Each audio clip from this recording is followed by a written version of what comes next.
নমস্কার, আমি মৌসুমী। শিলালিপিতে আপনাদের সবাইকে স্বাগত জানাই।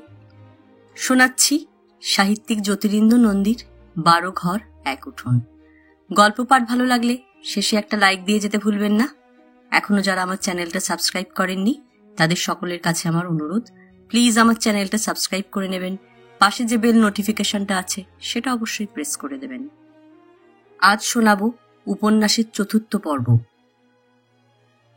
সমস্ত সন্ধ্যাটা শিবনাথ খালপাত ধরে হাঁটল। নতুন জায়গায় সে বেড়াতে এসেছে বটে, পরিচিত হতে চায়। পরিচিত হওয়াও তার একান্ত দরকার। আজকালই যে সে একটা চাকরি বাগিয়ে ফেলবে তার স্থিরতা নেই। আজকাল কেন, অনেক দিনেও না। শহরের বাইরে চলে এসেছে, মানে কথায় কথায় এখন সে আর ডালহৌসি চৌরঙ্গিতে হাজির থাকতে পারছে না। একদিন যাতায়াতেই অনেকগুলো পয়সা বেরিয়ে যায়, অথচ কর্মস্থল তার সেইখানেই। তাছাড়া এবার বাড়ি বদলের পর হাতে একটা 5 টাকার নোট ও কিছু খুচরো পয়সা ছাড়া আর কিছু নেই। এখন থেকে তাদের বেশ কিছুদিন রুচির মাইনে পাওয়া অবধি টাইট হয়ে চলতে হবে। এখানে হট করে ধার কর্জ পাওয়ারও সম্ভাবনা নেই। পাড়া প্রতিবেশী এদের ওপর লোকে ভরসা করে বটে। প্রতিবেশী মানে বাড়ির অন্য ভাড়াটে থেকে শেষ দিকটায় শিবনাথ কিছু ধার কর্জ পায়নি এবং চায়ও নি, কেননা তার চাকরি নেই। এ কথা মুক্তারাম বাবু স্ট্রিটের বাড়ির লোকেরা জেনে ফেলেছিল। তবু পানের দোকানটায়, রাস্তার ওপারের মুদি দোকানে ধারে অনেকদিন পর্যন্ত শিবনাথ জিনিস এনেছিল। এখানে এখনই সেসব হবে না। বাড়ির লোক যেন 14 আনা ভাড়াটের অবস্থা শিবনাথ একটা রাত আর আজ এই সারা দিনে জেনে ফেলেছে। কেউ না, কারোর কাছে হাত পাতলে একটা আদলা ধার দেবে না। যদি 1000 বছরও শিবনাথ এ বাড়িতে থাকে এবং 1000 বছরও ওরা জানতে না পারে শিবনাথ বেকার, তবু না। বেড়াতে বেরিয়ে সে এ কথাটাই বেশি করে ভাবছিল। একজনের আয় 10, 15, 20 জন খাচ্ছে। টেলিফোনে চাকরি করে একটা মেয়ের আয়ের ওপর ওর বাপ মা আর 3 গন্ডা ছেলে মেয়ে নিয়ে 14টা মুখ খাচ্ছে। মাস্টারের 11টা মুখ। ডাক্তারের পোষ্য বেশি না হলেও খুব যে একটা ভালো আয়, হালচাল দেখে শিবনাথ ভরসা করতে পারল না। বাড়ি ছাড়ছি, শহরে যাচ্ছি, মেয়ের বিয়ে দিচ্ছি বলে হোমিওপ্যাথ যতই লাফাক। রাস্তার ওপর কাঁঠাল গাছতলায় আর একটা টিনের ঘরেই ডিসপেন্সারি। সাইনবোর্ডে ডাক্তারের নাম দেখে শিবনাথ চিনেছে। একখানাও পুরো নয়। আলমারির নিচেটা ভেঙে গেছে বলে শিবনাথের সন্দেহ হয়েছে। কাঠ দিয়ে সামনের দুদিকের মুখ বন্ধ করে রাখা। ভাঙা আলমারির ওপরের আধখানায় 2 সারিতে 4-6 ডজন ওষুধের শিশি সাজিয়ে রেখে হোমিওপ্যাথের মাসিক রোজগারটা কত হবে শিবনাথ বেশ অনুমান করতে পারল। কৌতূহলবশত ডিসপেন্সারির দরজায় সে একবার উঁকি দিয়েছিল। শেখর ডাক্তার গভীর মনোযোগ সহকারে খবরের কাগজ পড়ছিল। 6 পয়সা দামের বাংলা দৈনিক। আর থাকে ওধারের ঘরে ফ্যাক্টরির ছেলে দুটি। সকালে একটির কাজে বেরোনোর পোশাক দেখে, জুতোর রং দেখে শিবনাথ ধরে ফেলেছে ক টাকা ডেলি কামায় ছোঁড়া। আর একজন শিগগির ছাঁটায় পড়ছে শোনা যাচ্ছে। আর থাকে সেই যে সাবান ফেরি করে সংসার চালায়, সেলুনওয়ালা এবং কে গুপ্ত। এক কমলার অবস্থাই ভালো, শিবনাথের তাই ধারণা। কেনই বা হবে না, শিবনাথ ভাবল। খাটুনি বেশি বলে নার্সদের মাইনেও মোটামুটি ভালো হয়, অন্তত স্কুল টিচারদের চেয়ে বেশি। রুচির চেয়ে কমলা বেশি রোজগার করে। শিবনাথ কাল সন্ধ্যায় প্রথম দেখেই টের পেয়েছে। বেশভূষা এবং কথাবার্তায় কেমন একটু আভিজাত্যও আছে। আর সচ্ছল ওদিকের ঘরের রমেশের অবস্থা শিবনাথ টের পেয়েছে। কিন্তু লোকটার চাল চলন এবং কথাবার্তা শুনে শিবনাথের মনে হয়েছে ব্যাটা সাইলক নাম্বার 1। অনুনয় বা ভিক্ষা নয়, বুকে ছুরি বসালেও হাতের মুঠ থেকে পয়সা ছাড়বে না এমন। কেন জানি লোকটার ভুরু দেখেই শিবনাথের এই ধারণা বদ্ধমূল হয়েছে। যদি কেউ ধার দেয়, অবশ্য দেবার ক্ষমতা থাকাটা খুব বড় কথা নয়, উদার ও মার্জিত দৃষ্টিভঙ্গি আসল, এবং এ বাড়ির একজনেরই তা আছে, কমলার। পোষ্য নেই, সিঙ্গল লাইফ, আনছে, খাচ্ছে, মেজাজটা ভালো। হাঁটতে হাঁটতে শিবনাথ অনুমান করল 2-4 টাকা ঠেকে গেলে রুচি চাইতে পারবে। হাঁটতে হাঁটতে শিবনাথ বেশ দূরে চলে যায়। রাস্তার দুপাশে বড় বড় গাছের গুঁড়ি, আস্ত অথবা টুকরো, ছোট ছোট টিলার মতো স্তূপ করে সাজিয়ে রাখা। শাল গাছ আছে, সেগুন, পলাশ, মহুয়া, সুন্দরী, জারুল। এত কাঠ দিয়ে কি হয়, কারা কেনে এবং কোথা থেকে এসব আসে, ভাবতে ভাবতে শিবনাথ হাড়ের কল, চামড়ার কল পর্যন্ত চলে গেল। ধোঁয়া এ তল্লাটে লেগেই আছে। শহরতলি পরিচ্ছন্ন, ফাঁকা, নির্ধুম, নির্ঝঞ্ঝাট থাকবে শিবনাথের আশা ছিল, কিন্তু এখন দেখছে এখানে বসতি আরো বেশি, ধোঁয়া আরো গাঢ়। ট্রাম বাস না থাকলেও ঠেলাগাড়ি ও মোষের ভিড়ে পথ চলা কষ্টকর। তবু শিবনাথের হাঁটতে ভালো লাগছিল এই জন্যে যে কোমল নীলাভ বেশ বড়সড় আকাশের রূপোর পাতের মতো এক চিলতে চাঁদ মাথার ওপর অনেকক্ষণ ধরে অনেক দূর এগোবার পরও সে দেখতে পাচ্ছিল। 4 তলা 6 তলার বাধা ছিল না। গাছ এবং ইলেকট্রিকের খুঁটি থাকলেও তারা আকাশ ও চাঁদকে একেবারে ঢেকে রাখতে পারেনি, বরং পাতার ফাঁক দিয়ে, তারের নিচ দিয়ে চাঁদ ও আকাশকে আরো নতুন, আরো সুন্দর ঠেকছিল। তারপর অবশ্য গাছের সারি শেষ হলো এবং আলোর খুঁটিগুলো আর দেখা গেল না। সেখানে আকাশ আরো বড়, চাঁদ আরো উজ্জ্বল, যেন জলের ওপর চাঁদ ঝুলছে। জ্যোৎস্নার ঝিলমিলে অনেকগুলো রেখা শিবনাথ এক জায়গায় একসঙ্গে দেখতে পেল। Salt lake? কাগজে যা নিয়ে জোর লেখালেখি চলছে, এই অঞ্চলে শিগগির ডেভেলপমেন্ট হবে, এ সম্পর্কে শিবনাথ নিশ্চিন্ত। তখন অবশ্য আর লোকে নাক সিটকবে না, নিন্দা করবে না এখানে টিনের ঘরে কেন সে রুচিকে নিয়ে, মঞ্জুকে নিয়ে থাকতে এলো। ঘরের জায়গায় ঘর হয়তো থাকবে, কিন্তু 12টা পরিবারের সভ্য, সুশ্রী ও সুস্থভাবে বাস করার উপযোগী 12খানা পরিচ্ছন্ন কামরা হবে তখন। এই বারান্দা থেকে ও বারান্দা দেখা যায় না, দেয়াল পার হয়ে তবে আরেকটি ঘরের দরজা। হয়তো এটাই একটা খুব ফ্যাশনেবল ফ্ল্যাট বাড়িতে পরিণত হবে ভাবতে ভাবতে, এবং তারপর তখন অবধি কে কে এ বাড়িতে থেকে যাবে মনে মনে হিসাব করতে করতে শিবনাথ শরীরে মোচড় দিয়ে চাঁদ ও আকাশ পিছনে রেখে বাড়ি ফেরার রাস্তা ধরল। রাস্তার পাশের অন্ধকার একটা গলি থেকে ছোট্ট মানুষটি বেরিয়ে এলো। যথেষ্ট আলো না থাকলেও শিবনাথ প্রথম দেখেই চিনল, বিধু মাস্টার। 2 হাত তুলে শিবনাথকে নমস্কার জানিয়ে মাস্টার আগে কথা বলল। বেড়াতে বেরিয়েছেন? হ্যাঁ, আপনি এখানে? হ্যাঁ, একটি ছাত্রীকে পড়াই। কোন ক্লাসের? ফার্স্ট ক্লাসে পড়ে, বেশ ইন্টেলিজেন্ট মেয়ে। আমি পড়িয়ে আরাম পাই, অথচ দেখুন এত বড় লোকের মেয়ে। না, ধনী মেয়েরা লেখাপড়া করে না, রাত দিন আমোদ ফুর্তি, গান বাজনা, সিনেমা, পিকনিকে সময় কাটায়। বদনাম থাকলেও বিদিশা দত্ত অন্য ধাঁচের মেয়ে। আমার তো খুব ভালো লাগে, এবার স্কলারশিপ পাবেই।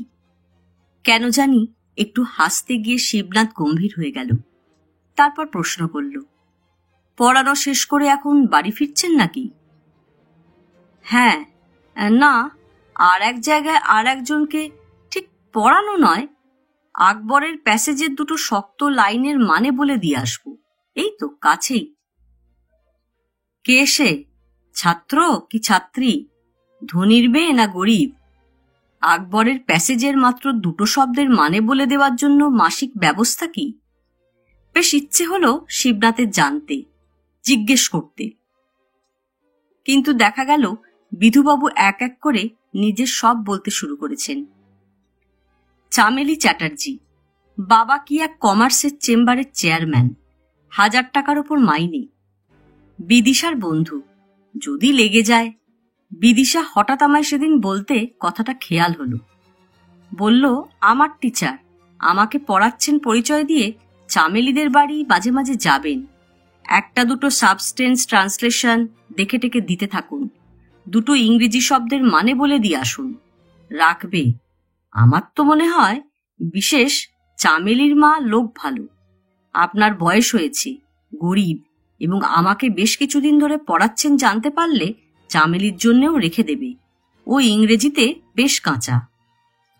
বিধুবাবুর কটা টিউশনি হাতে আছে শিবনাথের জানতে ইচ্ছা হলো, কিন্তু সেসব প্রশ্ন না করে গম্ভীরভাবে বলল, চামেলিকে পড়িয়ে তারপর বাড়ি ফিরবেন বুঝি? হ্যাঁ, পড়িয়ে ঠিক না, একটু দেখিয়ে। আকবরের প্যাসেজটা বেশ কঠিন। বিদিশাকে 3 বার সোভারেন কথাটার মানে বলে দিতে হয়েছে, তারপর মনে রাখল। শিবনাথ চুপ করে রইল। না, কই, একটা ছাড়া টিউশনে জোটাতে পারলাম না। আর কি করে পারবো? উকিল, মুক্তার, মার্চেন্ট অফিসের কেরানি সবাই কোমর কেছে টিউশনি করতে লেগে গেছে। ওই যে বলে, ডিম্যান্ডের চেয়ে সাপ্লাই বেশি। ঝুড়ি ঝুড়ি প্রাইভেট টিউটার গজিয়েছে মশাই, খালের এপারে ওপারে। শিবনাথ অল্প হেসে মাথা নাড়ল। হ্যাঁ, তাই সকালে একটু এদিক সেদিক ঘোরাঘুরি করি, কিন্তু সুবিধে করতে পারছি কই। শিবনাথ চুপ। আপনি সল্টলেক পর্যন্ত হেঁটে এসেছেন? শিবনাথ ঘাড় নাড়ল। মর্নিং ওয়াক একটু একটু আমিও আরম্ভ করেছি, যদিও উদ্দেশ্য ঠিক সেটা নয়। যেন নিজের মনে কথাগুলো বলে পরে মাস্টার কতক্ষণ কি ভাবল। তারপর শিবনাথের দিকে ঘাড় ফিরিয়ে বলল, আমরা পারবো না, আমার নিজের কথা আলাদা। আমি না পারি করতে হেন কাজ সংসারে নেই, মানে রিক্সা টানতেও লজ্জা করবে না। কি করব, উপসে তো মরতে পারবো না। কিন্তু ওরা ভদ্রলোক, অতিরিক্ত বাবু হয়ে গেছে। আমাদের ছেলে মেয়েদের কথা বলছি মশাই। হঠাৎ অসহায়ভাবে বিধুবাবু শিবনাথের দিকে তাকালেন। কানুটাকে আমি নিজে বলে, ওর মাকে দিয়ে বলেও পারলাম না রাজি করাতে। ফুলকপির সিজন এসে গেল। ধাপার ওধারে চাষিরা নিজেদের ক্ষেত থেকে তুলে আনে, সস্তায় ছাড়ে হাতে করে। দোষ কি যদি 2-4টে মাথায়ও দিতে হয়? শিয়ালদা খুব বেশি দূর কি? প্রায় ডবল দামে এক একটা কপি বিক্রি করতে পারবি। নতুন ফসল এই তো সবে বেরুতে আরম্ভ করেছে মশাই। কানুর কত বয়স? হঠাৎ শিবনাথ প্রশ্ন করে বসল। আপনার ছেলে মেয়ে কটি? তার প্রশ্ন করবেন না। বিধুবাবু শিবনাথের দিকে ঘাড় ফিরিয়ে হাসল। ষষ্ঠীর কৃপায় ছেলে মেয়ের সংখ্যা কি কম? 12টি সন্তানের পিতা আমি। 2টি মরেছে, 10টি জীবিত আছে, আর একটি শিগগির ভূমিষ্ঠ হবে। শিবনাথ নীরব। হ্যাঁ, কানু আমার বড় ছেলে, বিধুবাবু বললেন। কিন্তু কথায় বলে, পণ্ডিতের ঘরে যত গাধা গরু জন্মায়। 3 বার হারামজাদা ম্যাট্রিক ফেল করেছে, তা 4 বার একলা তোকে চান্স দেব যে, আমার সে সামর্থ্য কোথায়? তার নিচে এতগুলো আছে। মমতা সাধনার এবার 4th 2nd ক্লাস। কতগুলো বই লাগছে দুজনের, কত টাকার ধাক্কা একবার হিসেব করো তো। ছেলেমেয়েরা স্কুলে ফ্রি শিপ পাচ্ছে তো? শিবনাথ প্রশ্ন করল। না, গেলবার এক সাবজেক্টে ফেল করাতে সাধনার ফ্রি শিপ কাটা গেছে। সেই জন্যই তো আরো মুশকিলে পড়ে গেছি মশাই। পড়বেন না, দেখতে উনি মেনকা উর্বশী নন, বিয়ে হবে না, তার চেষ্টাও করব না। যাকগে, সে কথা হচ্ছে না। মাথায় এত গোবর থাকলে তুই কোন জন্মে ম্যাট্রিকের দরজা পার হবি আমি বুঝতে পারছি না। আমার কটা ছেলে মেয়ে মশাই এমন হবে। মমতাটা একটু ভালো, তাও অঙ্কে ভীষণ কাঁচা। চানু আর সুমু কেমন হবে এখনো বলা যায় না। আরগুলো তো দুধের।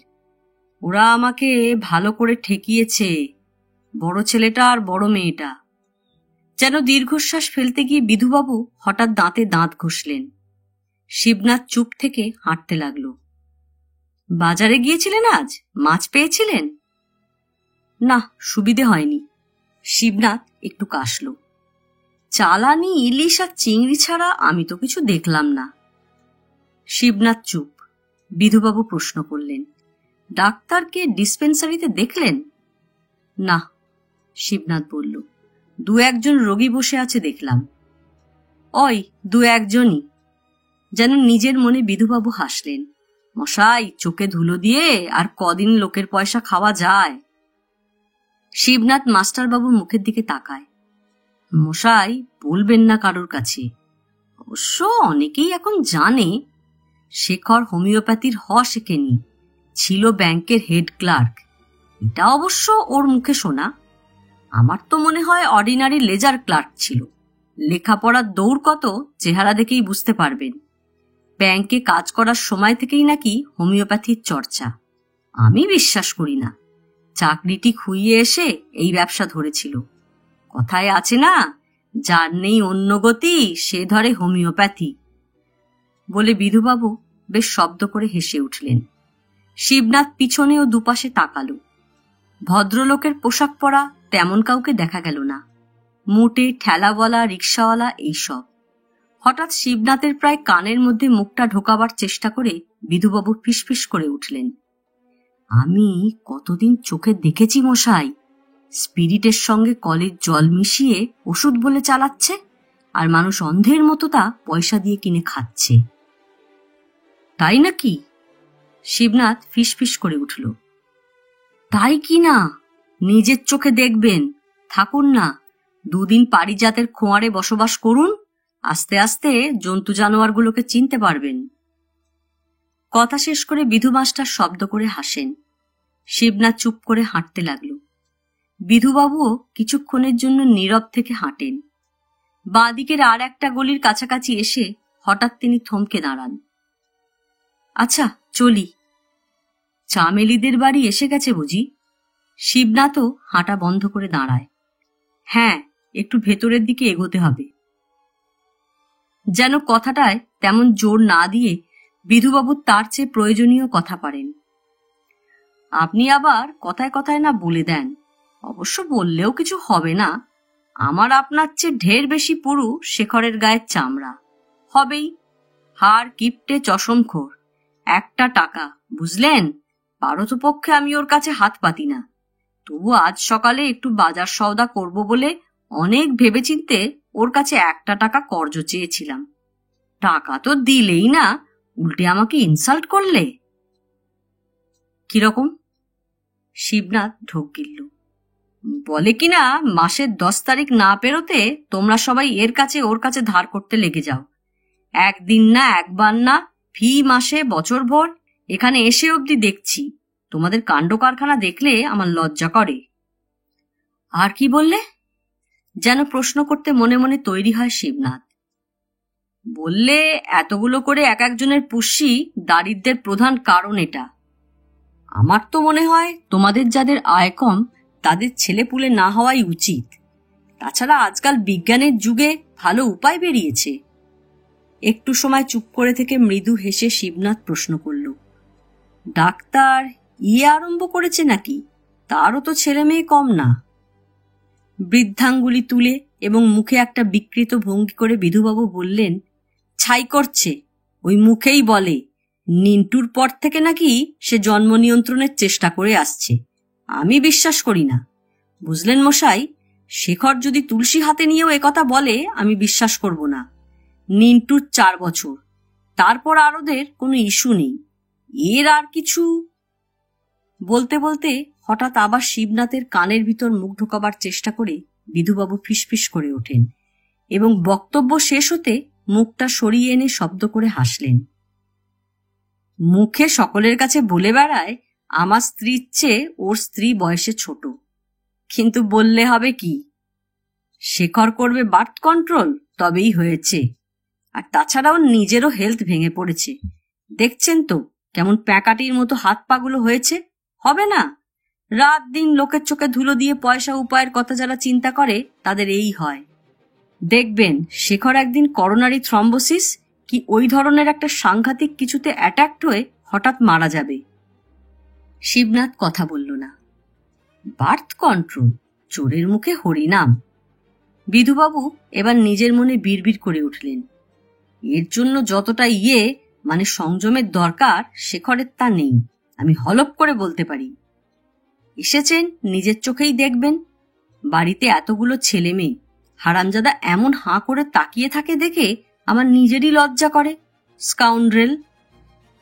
শিবনাথ তথাপি নীরব দেখে বিধু বললেন, আচ্ছা আমি চলি, ওদিকে আবার চামেলি বসে থাকবে। আচ্ছা আচ্ছা। শিবনাথ ঘাড় নাড়ল। মাস্টার গলির অন্ধকারে অদৃশ্য হতে সে আবার হাঁটতে আরম্ভ করে। টাকা কর্জ না পাওয়াতে ডাক্তার সম্পর্কে বিধুবাবুর এ বিষোদ্গার কিনা চিন্তা করে শিবনাথ একসময় মনে মনে হাসল। একটু গলির ভিতরে রেস্টুরেন্ট। ইলেকট্রিকের খুঁটি এখান অব্দি আসেনি। তাছাড়া প্রকাণ্ড একটা কড়ি গাছ ডালপালা ছড়িয়ে আছে বলে দোকানের সামনেটা বেশ অন্ধকার। টিমটিমে একটা কেরোসিনের বাতি ঝুলছে রেস্টুরেন্টের দেওয়ালে।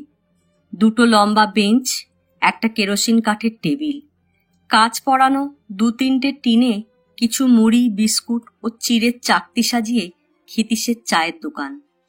অদূরে একটা প্যাকিং বাক্স তৈরির কারখানা। জায়গাটা এমনি চুপচাপ। কেবল কারখানা থেকে কাঠ চেরা মেশিনের একটানা ঘসঘস শব্দ আসছে। দুটি হিন্দুস্তানি কি নিয়ে বেশ কিছুক্ষণ তর্ক বিতর্ক ও বচসা করার পর আবার এখন থেমে গেছে। কারখানার সামনে একটা লরি দাঁড়িয়ে। যেন কল বিগড়ে গেছে, গাড়িটা আজ আর চলবে না। ড্রাইভার নেই, আলো নেই। কে একজন, খুব সম্ভব কারখানার লোক, রেস্টুরেন্টের টেবিলটার উপর পা তুলে দিয়ে বসে বসে বিড়ি ফুঁকছে। তার সামনে একটা শূন্য কাচের গ্লাস, তলায় একটু চা পড়ে আছে। এই লোকটি কি অন্য কোনো খদ্দের চা খেয়ে গ্লাসটা টেবিলের ওপর রেখে গেছে? শিবনাথ বুঝতে পারল না। হ্যাঁ, একটু ইতস্তত করছিল বই কি শিবনাথ। ময়লা কাপড় চোপড় পরা, দেখতে প্রায় ইতর শ্রেণীর মতো খদ্দেরের পাশে টুলের ওপর হুট করে বসতে রুচিতে বাজছিল বলে শিবনাথ দোকানে ঢোকার পরও 1 মিনিট দাঁড়িয়ে রইল। বসুন স্যার, আমার হয়ে গেছে। বিড়িটা তাড়াতাড়ি মুখ থেকে নামিয়ে লোকটি সোজা হয়ে বসল। এ পাড়ায় আপনি নতুন এসেছেন বুঝি? হ্যাঁ, গম্ভীর গলায় উত্তর করে শিবনাথ লোকটি ওর নিজের মধ্যে বেশ খানিকটা ব্যবধান রেখে বেঞ্চির একপাশে বসল। 1 কাপ চায়ের কত দাম এখানে? 4 পয়সা। এর আগে কলকাতায় ছিলেন বুঝি? হ্যাঁ। শিবনাথ ঘাড় ফিরিয়ে আবার আপাদমস্তক লোকটিকে দেখল। বিড়ি নিভে গেছে, দেশলাই জেলে বিড়ি ধরাচ্ছে। বিড়ি ধরিয়ে এক জলক ধোঁয়া শিবনাথের মুখের দিকে ছেড়ে দিয়ে লোকটা দাঁত বার করে হাসল। বাবুর দল শহর ছেড়ে আস্তে আস্তে খালপাড়ের দিকে আসছে। জায়গাটার জেল্লা বাড়ছে দিনকে দিন। তা শহরের মতন মাজা ঘষা রেস্টুরেন্ট পাবেন না এখানে। কি করে হবে? এই তল্লাটে তো আর ভদ্রলোক বলতে কিছু ছিল না। কেরোসিন কাঠের টেবিল আর তেলের বাতি, আর আমরা 2-4টে কুলি মুটে খদ্দের নিয়ে ক্ষিতীশ দোকান খুলেছিল। এবার আপনারা এসেছেন, যদি শালার কপাল খোলে। কই রে, বাবুকে চা দে। হঠাৎ এখন শিবনাথের নজর পড়ল দোকানে আর কাউকে দেখা যাচ্ছে না। তার পিছনে একটা চটের পর্দা ঝুলছে। হয়তো সেখানে উনুন, এবং ক্ষিতীশ উনুনের পাশে কাজে ব্যস্ত আছে। শিবনাথ অনুমান করতে যাবে এমন সময় সেখান থেকে পুরুষ না, একটি মেয়ের গলার স্বর ভেসে এলো। বাবুকে বসতে বলো, জলটা একটু ফুটবে। শিবনাথ চমকে লোকটির মুখের দিকে তাকালো। বুঝতে পারছেন না? লোকটিও শিবনাথের চোখের দিকে গোল চোখে তাকিয়ে মুখবেদান করে হাসে। চৌরঙ্গীর চায়ের দোকানে মেম সাহেব মেয়ে মানুষ যেমন খদ্দেরকে চা এনে দেয়, ক্ষিতীশও আপনাদের জন্য সেরকম কিছু একটা চালু করতে চাইছে। না হলে বাবুরা ভিড়বে কেন? মধু না থাকলে ভোমরা আসে না। শিবনাথ নীরব ফ্যালফ্যাল চোখে লোকটির 32 দাঁতের নিঃশব্দ হাসি দেখে কেমন চমকে ওঠে, যেন ভয় পায় এবং দারুণ অস্বস্তি বোধ করে। হা হা। এবার লোকটি শব্দ করে হাসল। তা ক্ষিতীশের বুদ্ধি আছে। বলুন স্যার, মেয়ে না রাখলে আপনাদের শহরে এমন কোন কারবারটা চলছে? চায়ের দোকান, দুধের দোকান, সেলুন, লন্ড্রি, আপিস, মায়ের শেয়ালদা স্টেশনে পর্যন্ত সেদিন দেখে এলাম মেয়ে ছেলে টিকিট বিক্রি করছে। শিবনাথ চুপ। হঠাৎ লোকটা সরে এসে শিবনাথের গা ঘেঁষে বসলে এবং বিধু মাস্টারের মতো মুখটা প্রায় শিবনাথের কানের ভিতর ঢোকাবার চেষ্টা করে ফিসফিস করে উঠল। কেনই বা হবে না? বিয়ে থা হচ্ছে না যখন ধিঙ্গি সেজে ঘরের অন্ন ধ্বংস করবে, তাই বাপ মা ঠেলে ঠেলে ওদের পাঠাচ্ছে দোকানে আর আপিসে। বছর 2 যাক না, দেখবেন বেটা ছেলেরা আর কোনো জায়গায় পাত্তা পাবে না। সাদে কি এত ছাঁটাই চলছে? মেনকা উর্বশীদের ঠাঁই করতে হবে তো। হঠাৎ কে একজন এসে দোকানে ঢুকতে লোকটির মুখের কথা থেমে গেল এবং ব্যস্ত হয়ে শিবনাথের কানের কাছ থেকে মুখটা সরিয়ে নিয়ে সোজা হয়ে বসল। আবার তুই আমার দোকানে ঢুকেছিস সাধন? তোকে না বলেছি আমার দোকানে আসতে পারবি না, আবার এলি? ভীত সংকুচিত হয়ে সাধন মুখ নিচু করল। চা খেতে হয় খালপাড়ে আরো 5টা দোকান আছে, সেসব জায়গায় গিয়ে খা, আমার এখানে না। আজকে আর ধারে খাইনি ক্ষিতীশ, পয়সা দিয়েছি। পয়সা দিলেও এখানে তুমি চা পাবে না। হ্যাঁ, আমার এক কথা, বাজে লোক এসে দোকানে আড্ডা দেবে আমি পছন্দ করি না। কথা শেষ করে ক্ষিতীশ আর কোনো দিকে না তাকিয়ে হন হন করে সোজা পর্দার আড়ালে চলে গেল। সাধন 1 মিনিট তেমনি নীরব নতমুখ থেকে পরে গজগজ করে কি জানি কি বলতে বলতে আস্তে আস্তে দোকান থেকে বেরিয়ে গেল। শালা বদমাস, মেয়ে মানুষের গন্ধ পেলে আর কথা নেই। পই পই করে বারণ করে দিয়েছি এখানে না। কুলি মজুরের জন্য তৃপ্তিনিকেতন খোলা হয়নি। তোদের জন্য আরো 5টা দোকান আছে খালের এপার ওপার, সেখানে বসে চা খা, আড্ডা মার গিয়ে। তুই বা ওকে চা দিতে গেলি কেন? তোকে নিয়ে আমি পারবো না। পর্দার আড়াল থেকে বললেও শিবনাথ সব শুনল। আমি নিষেধ করেছি, ও শোনেনি। মেয়ের গলা। হারামজাদারা কেন এখানে আসে তুই কি বুঝিস না? ক্ষিতীশের ক্রুদ্ধ কণ্ঠ। এমন ধারা করলে তোকেও আমি আর দোকানে ঢুকতে দেব না বেবি। হ্যাঁ, আমার এক কথা। শিবনাথ চমকে উঠল। বেবি নামটা পরিচিত নয় কি? এবং 1 মিনিট পর চায়ের পেয়ালা হাতে করে মেয়েটি যখন পর্দার এপারে এসে দাঁড়ালো, বিস্ময়ে হতবাক হয়ে গেল শিবনাথ। তার প্রতিবেশী কে গুপ্তের দুহিতা। শিবনাথকে দেখে বেবিও চমকে ওঠে। হাতের পেয়ালাটা একবার কেঁপে ওঠে বই কি, কিন্তু পর মুহূর্তেই বেবি সামলে নেয়, বরং স্মিত হেসে সংযত হাতে বাটিটা শিবনাথের সামনে টেবিলের ওপর রাখে। বিস্কুট দেব? না। রুমাল বের করে শিবনাথ কপাল মুছল। তুই এখন বাড়ি যা, রাত হয়েছে। চা খেয়েছিস? বলতে বলতে ক্ষিতীশ 1 পেয়ালা চা নিয়ে পর্দার বাইরে বেরিয়ে এলো। বেবি মাথা নেড়ে জানালো, তোর মার জন্য চা নিয়ে যা। আচ্ছা। ঘাড় নেড়ে বেবি আবার পর্দার আড়ালে গিয়ে ঢুকলো এবং একটু পর একটা কাচের গ্লাসে করে চা নিয়ে বেরিয়ে এলো। তারপর আর কোনো দিকে না তাকিয়ে সোজা রাস্তায় নেমে গেল। ক্ষিতীশ হাতের পেয়ালায় মুখ দিয়ে শিবনাথের পাশে বসল। চিনতে পারলেন মেয়েটিকে? হ্যাঁ, আমাদের বাড়িতে থাকে। ভদ্রলোকদের দিনকে দিন কি অবস্থাটা হচ্ছে একবার দেখুন। বাটিতে আর একটা চুমুক দিয়ে ক্ষিতীশ একটু সময় চুপ করে রইল। শিবনাথ নিঃশব্দে চায়ের বাটি মুখের কাছে তোলে। দিন রাত 24 ঘন্টা এখানে ঘুরঘুর না করি আর কি করে? চোখের ওপর তো দেখছি ভাত খেতে পায় না তো চা জল খাবার। শুকিয়ে মুখটা কেমন আমশির মতো হয়ে যাচ্ছে, দেখলেন তো? না হলে এই বয়সে কত লাবণ্য, কেমন জেল্লা থাকতো শরীরে। ক্ষিতীশ বিড়ি ধরায়। আপনার চলে? না। শিবনাথ মাথা নাড়ল। আমার সিগারেট আছে। আসে, এসে বলে মা একটু চা খাবে, দাদা একটু চা খাবে, 1 বাটি চা দিন, কাল পরশু দামটা দিয়ে দেব। শুনে মনে মনে হাসি, দুঃখও হয়। কত কাল পরশু চলে যাচ্ছে, তা করবে কি? কোথা থেকে দেবে চায়ের পয়সা? যেন নিজের মনে কথা বলে ক্ষিতীশ লম্বা নিঃশ্বাস ছাড়ে। শহরে থাকতে মেমদের স্কুলে কি নাম, হ্যাঁ, লরেটোতে পড়তো। বাপের পয়সা ছিল, চা জল খাবারই বা কম খেয়েছে কি? তাই তো জিহবা চুকচুক করে এখন 1 ফোঁটা গরম জলের জন্য। হারে কপাল! তা আসে আসুক, খায় খাক, বারণ করি না। আমারও একটা কাজ হয় যতক্ষণ দোকানে থাকে। সন্ধ্যার পর শিয়ালদা গেলাম কিছু সওদা আনবো বলে, দোকানে বেবিটাকে রেখে গেলাম। বললাম বাবুরা কেউ এলে একটু চা করে দিবি। তা দেখলেন তো কাণ্ডখানা। পিছন ফিরেছি আর ওই শালা ঢুকলো এখানে আড্ডা মারতে। মেয়ে ছেলের গন্ধ পেলে মাছির মতো এসে জোটে সব কোথা থেকে। বলতে বলতে ক্ষিতীশ হঠাৎ থামল। ব্যস্ত সমস্তভাবে আর একজন দোকানে এসে ঢুকল। শিবনাথ দেখেই চিনল ক্ষিতীশের দাদা রমেশ রায়। রমেশ রায়ের গায়ে একটা বেশ ভারী মতন গরম কোট, গলায় মাফলার জড়ানো, মাথায় গরম কাপড়ের টুপি।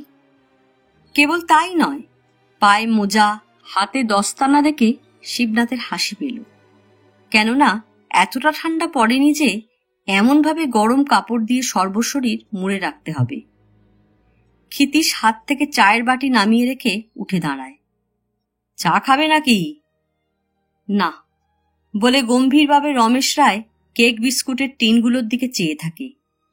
ক্ষিতীশ হাতের লুকোনো বিড়িটা কায়দা করে নিভিয়ে ফেলে।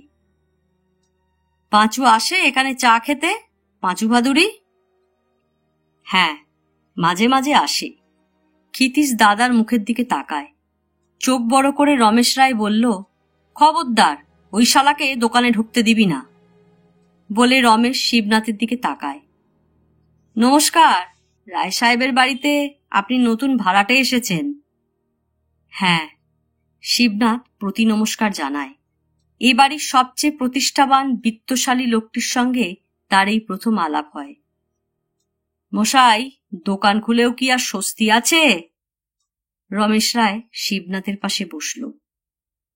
পাঁচুকে আপনি দেখেছেন তো? হ্যাঁ, 5 নম্বর ঘরের ভাড়াটে। শালার সিফিলিস আছে, বুঝলেন? রমেশ রায় চোখ মুখের বিকৃত ভঙ্গি করল। বেশ্যাবাড়ি পড়ে থাকে, ওর এসব হবে না তো কার হবে? তাই 1000 বার করে আমি ক্ষিতীশকে বলছি, না এখানে না, ওই ব্যারাম নিয়ে শালা এখানে খেয়ে যাবে আর সেই বাটিতে করে আপনারা ভদ্রলোকেরা চা খাবেন, এটা ঠিক না। কি কি বলেন? নিশ্চয়ই। শিবনাথ মাথা নাড়ল। তা কে ভদ্রলোক কে ছোট লোক সহজে কি আর চেনা যায়? রমেশ রায় আবার চোখ মুখের বিকৃত ভঙ্গি করল। ম্যাট্রিক ফেল করে ক্ষিতীশ যখন বাড়িতে বসা, আর কোনো কাজকর্ম জোটাতে পারে না, তখন অনেক ভেবেচিন্তে কিছু পুঁজি দিয়ে দোকানটা করে দিলাম। আগে তো আর এ তল্লাটে কুলি মজুর ছাড়া কিছু ছিল না। যখন দেখলাম শহর থেকে, পাকিস্তান থেকে ভালো ভালো লোকেরা এসে বাস করতে শুরু করেছে, মনে একটু আশা জাগলো। ভালো একটা রেস্টুরেন্ট খুললে তা চলবে, লোকসান হবে না। এখন দেখছি আমার স্পেকুলেশন ঠিক হয়নি। রমেশ রায় থামল। শিবনাথ একটা সিগারেট ধরালো। ক্ষিতীশ উঠে পর্দার আড়ালে গিয়ে কি যেন করছে। পেয়ালা পেরিচে টুংটাং শব্দ হয়, যেন সেগুলো ধোয়া হচ্ছে। অমল চাকলাদারকে চেনেন তো? রমেশ প্রশ্ন করল। হ্যাঁ, 10 নম্বরের ভাড়াটে। শিবনাথ রমেশের চোখে চোখ রাখল। 19 টাকা শালার কাছে পাও না মশাই। কেমন রে ক্ষিতীশ, 19 টাকা কত আনা যেন বাকি পড়েছে? 11 আনা। পর্দার ওপাশ থেকে ক্ষিতীশ জবাব দেয়। তাহলেই মশাই বুঝুন কি করে আর কারবার চলে। হাত ঘুরিয়ে রমেশ বলল, চাকরি বাকরি করে, ভদ্রলোক ছেলে, কাজে যাওয়ার আগে চাটা টোস্টটা খেয়ে যেত। বলতো মাসের শেষে একসঙ্গে সব দাম মিটিয়ে দেবে। এখন বাছাধনে চাকরি নেই শুনলাম। শিবনাথ নীরব। তোমার চাকরি নেই বুঝলাম, উপোস করে মরবে, কিন্তু আমার পাওনা মেটায় কে? এখন বলুন মশাই, পারিজাতের বাড়ির আপনিও তো একজন ভাড়াটে, অমল চাকলাদারও ভাড়াটে। এতগুলো টাকা বাকি পড়েছে, আপনারা আমায় বলে দিন এর কি বিহিত করা যায়? শিবনাথ নিরুত্তর। আমি আদায় করব। ভদ্রলোককে চিনে ফেলেছি, গলায় গামছা দিয়ে 19 টাকা 11 আনা আদায় না করছি তো আমার নাম রমেশ রায় নয়। উত্তেজনায় রমেশের মুখ চোখ লাল হয়ে গেল। শিবনাথ দেওয়ালের দিকে চোখ ফেরায়। তা আবার শালার গুমর কত! যেন নিজের মনে রমেশ এবার গজগজ করে কথা কয়। কেন, এ তল্লাটে একটা না 4-6টা গেঞ্জির কারখানা আছে। কত ভালো ভালো ঘরের বউঝিরা এখানে কারখানায় ঢুকে কাজ করছে, দে না বউকে পাঠিয়ে। কিন্তু একবার সেই প্রস্তাব দিন, দেখবেন চাকলাদার আপনাকে রুখে মারতে আসবে। রমেশ চোখ মুখে এবং হাতের এমন ভঙ্গি করে কথা বলল যে শিবনাথ না হেসে পারল না। হ্যাঁ হ্যাঁ, এক জায়গায় আছেন দেখবেন, দেখেছেন নিশ্চয়ই ওর বউকে। অমলের ধারণা কমলার চেয়ে রূপসী মেয়ে এদেশে আর একটি নেই। শালার ভাত জোটে না খেতে, বইয়ের রূপের দেমাকে পেট ফাটো ফাটো। হাসি পায় মশাই, হাসি পায়। আমরা জানি পারিজাতের সঙ্গে উঠতে বসতে। আমার সঙ্গে তো কথা হয়। 2 মাসের বাড়ি ভাড়া জমেছে। এই মাসে ভাড়া ক্লিয়ার করতে না পারলে অমলকে দারোয়ান দিয়ে ঘাট ধরে তুলে দেবে। ভদ্রলোক কত দেখলাম। ধোপ দুরস্ত জামা কাপড় পরে পারিজাতের বাড়িতে এসে ঘর ভাড়া করে থাকতে আরম্ভ করে। ব্যাস 2 মাস 6 মাস যেতে না যেতে খোলস খসে গিয়ে আসল রং বেরিয়ে পড়ে। কত দেখছি। রমেশ এবার বিকট সুরে হেসে উঠল। তারপর হঠাৎ গম্ভীর হয়ে শিবনাথের কানের কাছে মুখ দিয়ে গলা নিচু করে বলল, নতুন এসেছেন, আপনাকে আমি হুঁশিয়ার করে দিচ্ছি, পারতপক্ষে কাউকে একটা আদলাও ধার দেবেন না। দিয়েছেন কি মারা পড়েছেন। মশাই বাইরের সাবান শাড়ির বাহার, ভিতরে ফুটুস, সাবধানে পা না ফেললে বিপদে পড়বেন। বলে রমেশ উঠে দাঁড়ালো। পাঁচুকে আর দোকানে ঢুকতে দিবি নে, বুঝলি? হারামজাদার ভেনারেল ডিজিজ। ক্ষিতীশ ঘাড় নাড়ল। দাদাকে উঠতে দেখে সে পর্দার এপাশে এসে দাঁড়িয়েছে। আর গরম জল টল দিয়ে কাপ ডিশগুলো ভালো করে ধুয়ে তবে এদের চা দিবি। শিবনাথকে চোখের ইঙ্গিতে দেখিয়ে দিয়ে রমেশ ভাইকে উপদেশ দিলে। ক্ষিতীশ দ্বিতীয়বার ঘাড় নাড়ল। উপদেশ দেওয়া শেষ করে রমেশ আবার ব্যস্ত সমস্তভাবে দোকান থেকে বেরিয়ে গেল। একসময় দোকান থেকে বেরিয়ে শিবনাথ ভাবছিল, এখানে এসে যেন এই প্রথম কেমন একটা অজানা আশঙ্কায় তার বুকের ভিতর ঢিপ ঢিপ করছিল। কেন, তার কারণ ঠিক অনুমান করতে পারল না। যদিও শেখর ডাক্তার শিশিতে জল ভরে ওষুধ বলে চালাচ্ছে। কে গুপ্তর মেয়ে রোজ ধারে চা খায় ও মার জন্য নিয়ে যায় বলে ক্ষিতীশ সময় সময় বাবুদের চা তৈরি করে দিতে বেবিকে দোকানে রেখে অন্য কাজে বেরোচ্ছে। অমল চাকলাদার বেকার হয়ে রেস্টুরেন্টের বিল শোধ করতে পারছে না, তাই রমেশ ওর গলায় গামছা দিয়ে টাকা আদায় করবার মতলব করছে। পাঁচু ভাদুরীর কুৎসিত রোগ আছে বলে তাকে আর রেস্টুরেন্টে ঢুকতে দেওয়া হবে না। এর কোনটার সঙ্গে শিবনাথের মনে হঠাৎ একটা কালো ভয় শিরশিরে ছায়াপাতের কারণ থাকতে পারে? ভাবতে ভাবতে একবার শিবনাথ রাস্তার মাঝখানে দাঁড়িয়ে পড়ে। স্ত্রী কন্যা নিয়ে সেও ওই বাড়িতে সারি সারি ঘরের একখানা ভাড়া নিয়ে বাস করতে আরম্ভ করেছে বলে কি? কিন্তু সেসব পরিবারের সঙ্গে শিবনাথের মিল কোথায়? হয়তো কোনো পরিবারের সঙ্গে কোনোটার মিল নেই। একটা বাড়িরই 12খানা কামরা, যদিও যেমন হারমোনিয়ামের 12টা রিড, কিন্তু এক একটার এক এক রকম সুর। তা হওয়া সত্ত্বেও 12টা রিডের সমষ্টিগত সুর মিলিয়েই কি ঐকতান সৃষ্টি হয়? এক উঠোন, একটা কুয়ো, এর উনুনের ধোঁয়া ওর ঘরে যাচ্ছে, ওর রান্নার গন্ধ এর নাকে আসছে, এই শিশুর কান্না ওই শিশু শুনছে। এক সংসারের অভাবের দীর্ঘশ্বাস আর এক সংসারকে ভাবিয়ে তুলছে বলে কি? কুয়াশা কুণ্ঠিত শীত শীত সন্ধ্যায়ও শিবনাথের কপাল ঘামে। পকেট থেকে রুমাল বার করে সে ঘাম মুছল। সাংঘাতিক রকমের একটা ক্যাঁচর ক্যাঁচর আওয়াজ তুলে মোষের গাড়িটা শিবনাথের গা ঘেঁষে চলছিল।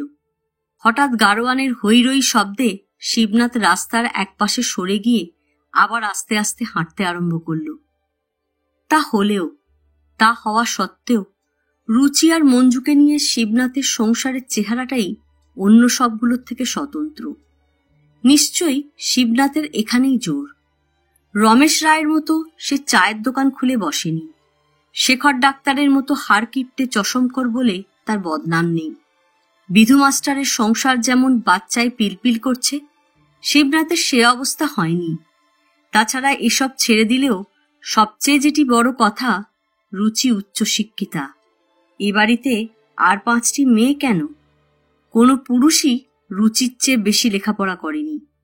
তাছাড়া কমলাক্ষী গার্লস স্কুলের রুচি পার্মানেন্ট চাকুরি, ফ্যাক্টরি না। ধর্মঘট এবং ছাঁটাইয়ের প্রশ্ন সেখানে অনুপস্থিত। তাছাড়া শিবনাথেরও ডিগ্রি আছে। আজ সে বেকার, চাকরি নেই, কিন্তু একটু চেষ্টা করলেই 2-3টে টিউশনি সে সহজেই বাগাতে পারবে। এবং তার টিউশনি বিধু মাস্টারের টিউশনি হবে না। ছাত্রী বিদিশা দত্তর সখী চামেলিকে ভবিষ্যতের আশা বুকে জেলে বিনি পয়সায় ইংরেজি প্যাসেজের মানে বলে দিতে সে পাগলের মতো ছুটবে না। কেননা বিধু মাস্টারের মতো শিবনাথের রোজগারে খেতে এতগুলো মুখ হাঁ করে বসে নেই। ভাবতে ভাবতে সকালবেলা ম্যাথরের কাজে সাহায্য নিরতা বালতি হাতে লক্ষ্মীমণির চেহারাটা হঠাৎ শিবনাথের মনে পড়ে গেল। ফুল, বিধু মাস্টারের মতো বোকা লোকদের এদিন বেঁচে থাকার কোনো অর্থই হয় না। নিজের মনে বিড়বিড় করে একটা সিগারেট ধরালো সে। ছিমছাম মাজা কষা নির্মল এবং অত্যন্ত সুরক্ষিত তার সংসার। এর মূলে 14 আনাই রয়েছে রুচির বুদ্ধি, ব্যক্তিত্ব। তার উন্নত আধুনিক মনের স্বচ্ছ বিভায় ছোট্ট সংসারটি ঝলমল করছে। ভেবে শিবনাথের বড় ভালো লাগলো। রুচিকে বোধহয় আর কোনোদিন এত ভালো লাগেনি তার। এমন ভালো করে 8-10টির সঙ্গে সে যাচাই করে দেখেনি। আজ এখন ক্ষিতীশের দোকান থেকে হঠাৎ মন খারাপ করে বেরিয়ে এসে খালের ধারের রাস্তা ধরে কিছুক্ষণ হাঁটবার পর যেমন দেখছিল। একটি কিশোর এবং একটি কিশোরী। শিবনাথ ঠিক ধরতে না পারলেও দুজনের কথাবার্তা শুনে কিছুটা আঁচ করতে পারল এরা কারা। জায়গাটা বেশ ফাঁকা এবং নির্জনে। দুদিকে কপির ক্ষেত। সন্ধ্যার পর শিরশিরে মেঠো হাওয়া বইছিল, কিন্তু ধোঁয়া এবং ধুলো একেবারে ছিল না বলে হাঁটতে শিবনাথের ভালো লাগছিল। ময়লার খাল এবং রেল লাইন পিছনে ফেলে সে অনেক দূর এসে পড়েছে। ছোট্ট একটা ঝোপের কাছাকাছি এসে ঠান্ডা অনুচ্চ দুটি কিশোর কণ্ঠ শুনে শিবনাথ থমকে দাঁড়াল। মাথার ওপর তারার ঝিকিমিকি। ক্ষেতগুলো থেকে ওলকপির কেমন একটা মিষ্টি গন্ধ ভেসে আসছিল। ঝোপের ওপার থেকে পাথরের সিঁড়ি ডিঙিয়ে লাফিয়ে চলা ঝর্ণাধারার মতো একটি কণ্ঠের কলহাস্য শিবনাথের কানে এসে লাগল। মেয়েটি হাসছে। আজ আমাদের ভাত রান্না হয়নি। এবেলা ওবেলা উনুনে আগুন দিতে হলো না। ভালোই তো, বেঁচে গেলি, কাজকর্ম করতে হলো না তোর। কি খেলি? ধাপার মাঠ থেকে বাবা কাল 1 আঁটি মূলো চুরি করে এনেছিল। সারাদিন বুঝি মূলো খেয়ে আছিস? তুই, তোরা? ওবেলা মূলো সেদ্ধ আর ভাত হয়েছিল। এবেলা একটা বিস্কুট আর 1 মগ জল। বিস্কুটের পয়সা কে দিলে? তোর বাবা মা? বেবি ফ্রকের তলায় 2টো গুঁজে এনেছিল। একটা মা খেলো, একটা আমি খেলাম। তোর বাবা আজ মদ খেয়েছে? জানি না, হয়তো খায়নি। রোজ আর কে এত মাগনা বোতল খাওয়াবে? তোর বাবা মদ খায় না? না, যখন বড় বাজারে বাবার ফলের কারবার ছিল, দুধ মিশিয়ে মাঝে মাঝে সিদ্ধি খেত। সিদ্ধি চিনিস কাকে বলে? তুই আমায় সিদ্ধি চেনাস, খুব চালাক হয়ে গেছিস মাইরি। তোরা যেমন কলকাতায় ছিলিস, আমরাও ছিলাম, মনে রাখিস। পার্ক স্ট্রিটে কত বড় বাড়ি ছিল আমাদের। তোর বাবা ভয়ানক অসভ্য। কেন, তোকে কিছু বলেছে নাকি? আমাকে? তোর বাবা? এই বাড়ির একটাও বেটা ছেলে আমার সঙ্গে কথা বলতে সাহস পায় না, জানিস? সত্যি? সারাক্ষণ তুই এমন কটমটে চেহারা করে রাখিস যেন কত বড় মেয়েটি হয়ে গেছিস। তোর চেয়ে আমি বড়, মনে রাখিস। কক্ষনো না। তোর বয়স এখন কত শুনি? 14। খিলখিল মিঠা হাসিতে জায়গাটা ভরে গেল। শিবনাথও মনে মনে হাসল। পারিজাতের বস্তির বাসিন্দা এরাও। কে গুপ্তর ছেলে আর সাবানের ফেরিওয়ালা বলায়ের মেয়ে। আমার 15 পার হয়ে গেছে। তবে আর কি, এখন বিয়ে টিয়ে করে সংসারী হয়ে যা। কিশোরীও এক ঝলক হাসল। না রে, মন ভালো না। কিশোরের দীর্ঘশ্বাস শোনা গেল। বাবার রুজি রোজগার নেই, আড্ডা মেরে আর মদ খেয়ে দিন কাটাচ্ছে। বেবি বড় হচ্ছে, আমার লেখাপড়া বন্ধ। মা সারাদিন শুয়ে থেকে থেকে বড় বড় নিঃশ্বাস ফেলছে। এসব দেখে কিছু ভালো লাগে না। এক সময় ইচ্ছে করে। তুই একটা কাজ কর না। ছেলেটির কথা থামিয়ে দিয়ে মেয়েটি প্রশ্ন করল, সাইকেল জানিস? কেন? খবরের কাগজ ফেরি করলে ভালো রোজগার হয়, বাবা বলছিল। বাবা সাইকেল জানে না বলে মুশকিলে পড়েছে। কাপড় কাচা সাবানের এখন একদম বিক্রি নেই। সাইকেল চালাতে জানলে খবর কাগজ ধরত। ওসব আমি পারবো না, লোকের বাড়ি ঘুরে কাগজ বিলোনো, ধ্যাৎ, লজ্জা করবে। একটু সময় মেয়েটি চুপ করে রইল। আজ চুল বাঁধলি না? বেঁধেছিল বোবেলা, এক ফোঁটা তেল নেই ঘরে, তো আর চুল টুল বাঁধবো কি, ইচ্ছে করে না।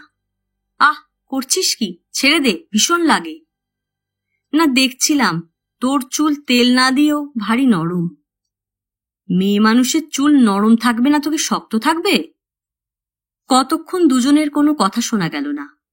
বেশ অস্বস্তি বোধ করছিল শিবনাথ, কেমন যেন অপরাধী বোধ করছিল নিজেকে, অজানিতভাবে হঠাৎ এখানে ঝোপের পাশে এসে পড়ে চুপি চুপি এদের কথা শুনছিল বলে। কিন্তু শিবনাথ তখন জায়গাটা ছেড়ে উঠে আসতে পারল না। শিরশিরে বাতাস, ফিকে অন্ধকার, তারার ঝিকিমিকি ও পাশের ক্ষেত থেকে উঠে আসা কপির সুন্দর মিষ্টি গন্ধের আমেজ তাকে আরো কিছুক্ষণ ধরে রাখল। সিগারেট খাবার ইচ্ছে থাকলেও সে সিগারেট ধরালো না। তুই একটা কাজে টাজে ঢুকে পড় না, সাবান ফেরি করে যখন তোর বাবা সংসার চালাতে পারছে না। লেখাপড়া জানি না, আমাকে চাকরি দেবে কে? আজকাল মেয়েদের আবার চাকরির অভাব, কত মেয়ে কাজে ঢুকছে দেখিস না। পারিজাতের গেঞ্জির কারখানায় অনেক মেয়ে নিচ্ছে। ও পাড়ার বেলা, টগর, চাঁপা, কুন্দ সব ঢুকেছে। শুনছি তো এবার পরীক্ষায় পাস দিতে না পারলে আমাদের বাড়ির বিধু মাস্টারের 2 মেয়েকেও ঢুকিয়ে দেবে। তুই তো পারিজাতের বইয়ের সমিতিতে নাম লিখিয়েছিস, একটু বললেই তো ফ্যাক্টরিতে কাজ পাস। লিখিয়েছিলুম সমিতিতে নাম, আর যাই না। পারিজাত আমার বাবাকে কুত্তা বলেছে। কবে, কোথায়, কখন? তুই শুনলি কি করে? কিশোর কণ্ঠে গর্জন উঠল। নিবন্ত স্তিমিত গলায় কিশোরী বলল, পারিজাতের উঠানে পেয়ারা তলায় আমরা সমিতির মেয়েরা ক্যারাম খেলছি সেদিন। বইয়ের পাশে দাঁড়িয়ে পারিজাত খেলা দেখছিল। এমন সময় সেখানে সরকার গিয়ে বলল, অমল চাকলাদার, বলাই নন্দী আর কে গুপ্তর ঘর ভাড়া বাকি পড়েছে। তারপর শুনে পারিজাত গরম হয়ে বলল, কুত্তা দুটোকে না তাড়াতে পারলে মন ঠান্ডা হচ্ছে না। কাহা তোকার মাসের পর মাস ভাড়া নিয়ে ঝামেলা পোহাবেন সরকার? কুকুর দুটোকে কালই নোটিশ দিয়ে দিন। শুনে সরকার কিছু বলল না, দাঁত বার করে হাসছিল। একটু পরে কিশোরের প্রশ্ন শোনা গেল, তারপর থেকে তুই বুঝি সমিতিতে যাওয়া বন্ধ করেছিস? হ্যাঁ, বেশ করেছিস, আর যাসনি ও বাড়ি। একটু থেমে থেকে পরে কিশোরী বলল, আমাদের 12 ঘরের সব ভাড়াটে মিলে যদি ভাড়া বন্ধ করে দিই, খুব আক্কেল হয়। কিশোর তৎক্ষণাৎ কোনো কথা বলল না, যেন একটু সময় কি ভেবে পরে আস্তে আস্তে বলল, আমি একদিন পারিজাত শালার মাথার খুলি উড়িয়ে দেব।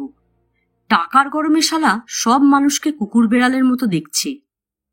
খুলি উড়িয়ে দিলে তোকে পুলিশ ধরে নিয়ে গিয়ে ফাঁসি দেবে। আগে তো শালা মরবে। কিশোর কিছু বলল না।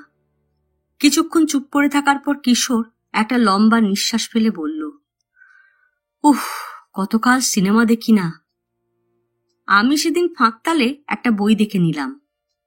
কবে, কার সঙ্গে গেছলি, কি বই দেখলি? অ্যাটম বোম, কমলাদি দেখালে আমাকে আর বিথিকে, নন্দনকানন হাউসে। ওটার সঙ্গে মিশবি না। আমি কতদিন বলেছি তোকে, কমলাটা একেবারে বাজে মেয়ে, ঠোঁটে রং মাখে আর টেনে নাকে সুরে কথা কয়, ও কখনো ভালো হতে পারে না। আহা, যেন এই বয়সেই কত মেয়ে চিনিস তুই। তবে কি, আমাদের পার্ক স্ট্রিটের বনানী চ্যাটার্জিকে দেখেছি, ডোভার লেনে মামার বাসা, সে পাড়ায় নন্দিতা রায়কে দেখতাম, আর টালিগঞ্জে ছোট কাকুর বাসায় থাকতে দেখতাম রমলা সান্যালকে। কলকাতায় ছড়িয়ে আছে সব মেয়ে, কিছু কিছু এখন বস্তিতেও গজাচ্ছে, ঠোঁটে রং মাখে, টেনে টেনে কথা কয় আর কোমর নাচায়। আহ, তুই ভয়ানক বাজে বকিস, কমলাদি ওরকম মেয়ে না।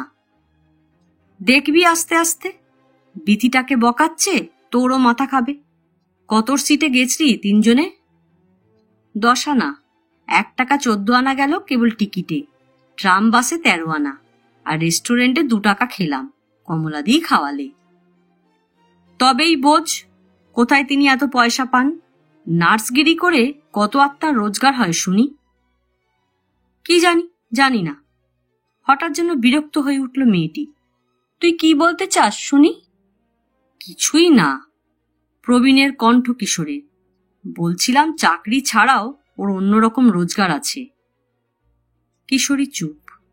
সেদিন দেখলাম হাতে নতুন ঘড়ি, আগের মাসে জুতো কিনলো, শাড়ি কিনলো একজোড়া, বেশ দামি শাড়ি।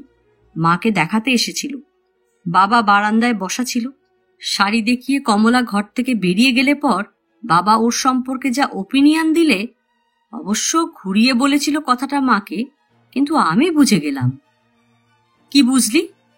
সেজন্যই তো কমলাদি সেদিন বলেছিল তোর বাবা ভয়ানক অসভ্য। তাই বল, ওটা কমলার কথা, আমার বাবা অসভ্য। কিশোর অল্প শব্দ করে হাসে। ঠিক ধরেছে, জহুরি জহর চেনে। বাবাও ওকে চিনে ফেলেছে। বুঝলি, একটা কমলা না, 10টা কমলা বাবার অফিসে চাকরি করত। কমলা করবে এ বাড়িতে ফুটনি, বাবার সামনে। সেজন্যই তো বাবা ওকে দুচক্ষে দেখতে পারে না। তোর পায়ে ধরি, ওর কথা এখন রাখ, কাজের কথা বল। আমায় কবে সিনেমা দেখাবি?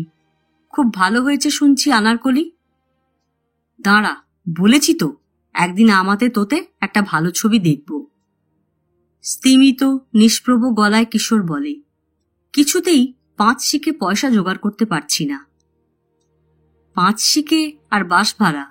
আনারকলি হচ্ছে সে কোথায়, শ্যামবাজার? এখানে রেস্টুরেন্টে না হয় নাই খাওয়া গেল, যাতায়াতের ভাড়া নিয়ে অন্তত 2 টাকা লাগবেই। দাঁড়া, আমার এক ফ্রেন্ডের কাছে গোটা 5 টাকা ধার চেয়েছি, হয়তো দেবে। 5-7 দিন দিতে দেরি হতে পারে। কে ফ্রেন্ড? ওই যে সেই ছেলেটা যে এসেছিল একদিন তোর কাছে কোট প্যান্টুলুন পরে। হ্যাঁ, স্যুট পরে এসেছিল সন্তোষ। পার্ক স্ট্রিটে বাসা ওদের, আর ঠিক 2 বাড়ি পরেই থাকতাম আমরা। মস্ত বড় লোক সন্তোষের বাবা। কি সব মেশিনারির দোকান আছে মিশন রোতে। হ্যাঁ, মন্দ না দেখতে, চুলগুলো খুব সুন্দর। তোর খুব পছন্দ হয়েছিল? চাহ, কি বলতে কি বুঝিস? তরল স্নিগ্ধ হাসি মাঠের বুকে ছড়িয়ে পড়ে। আসুক আর একদিন সন্তোষ, বলবো ময়না তোর প্রেমে পড়েছে। এই রুনু, ওর চুল সুন্দর, আমার চেয়ে অনেক বেশি সুন্দর। কেমন রে? আমি চললাম, অসভ্য। আমি বলেছি নাকি তোর চুলের চেয়ে ওর চুল সুন্দর? নাকটা খেঁদা, কপালটা উঁচু, স্যুট পরলে কি হবে, বানরের মতো দেখায়। মাইরি? রুনু হাসে। হ্যাঁ হ্যাঁ, তৃপ্ত শানিত গলা ময়নার। ছেঁড়া শার্ট প্যান্টুলুন হলে হবে কি, এই চেহারার কাছে ওই চেহারা দাঁড়াতে পারে না। এমন অদ্ভুত নাক পাবে কোথায়? সত্যি একখানা নাক নিয়ে এসেছিলি সংসারে, দেখি। আহ, লাগে। আহা, ননির শরীর। মৃদু ঝোপের ভিতর দিয়ে কাঠবিড়ালের চলার মতো খসখসে গলার স্বর, না ছুতে ভেঙে যায় কেমন। শিবনাথ সর্বাঙ্গে রোমাঞ্চ অনুভব করে, একসময় উঠে দাঁড়ায়। আজ এ পর্যন্তই। উপন্যাসের 5ম পর্ব নিয়ে অন্যদিন আসব। গল্প পাঠ ভালো লাগলে লাইক, শেয়ার, কমেন্টস করতে ভুলবেন না। আজকের মতো নমস্কার।